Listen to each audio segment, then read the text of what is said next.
Hi there, my name is Kat Courtney. I am the co-founder of Plant Medicine People. I've been working with medicines like ayahuasca for over 20 years. And here's a question that I get a lot in the healing space. I'm lucky to do a lot of work with people deep on the healing journey.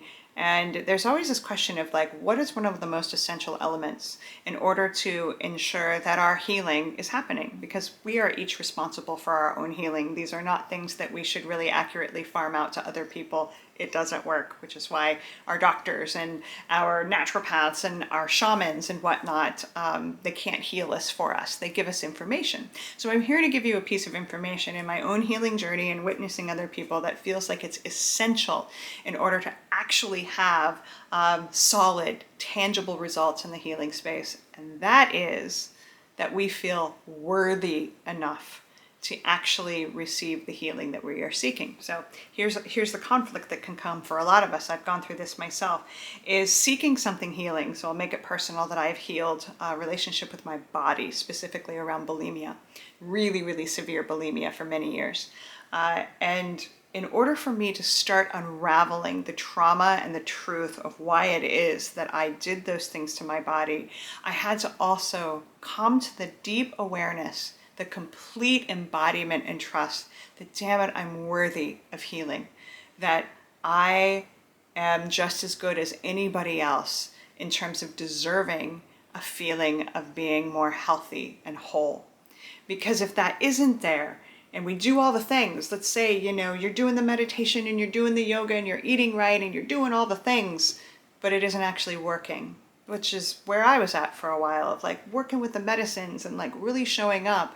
But there was this wall that kept materializing. And what ayahuasca showed me is that wall was the story, the subconscious programming and belief that I did not deserve to heal. Either that I wasn't capable of it or I didn't deserve it. So then I started doing intentional work around that. Of like, well, where did that come from? And why do I believe that? And having mantras and doing different things. Every time I would, drink water, I would say, this is to me, from me, with love. I deserve to have the healing vibration of this water. Every little bit adds up. And it started to snowball, or I started to feel like, there it is. I am worthy of this. And to believe it to my core. And then the efforts I was doing around the lifestyle changes and supporting my body, they started amplifying. And then I got to a place where I didn't want to hurt myself anymore.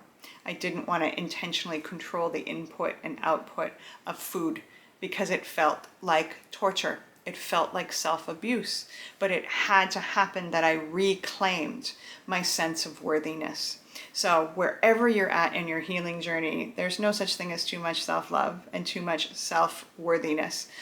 So I hope this inspires you to continue to make that a priority, to unravel the places where you've been programmed that you're not enough, and to infuse that with the love and the recognition that, you are worthy of whatever it is that you are seeking. All the healing, all the love, all the abundance, all the yumminess. We all are.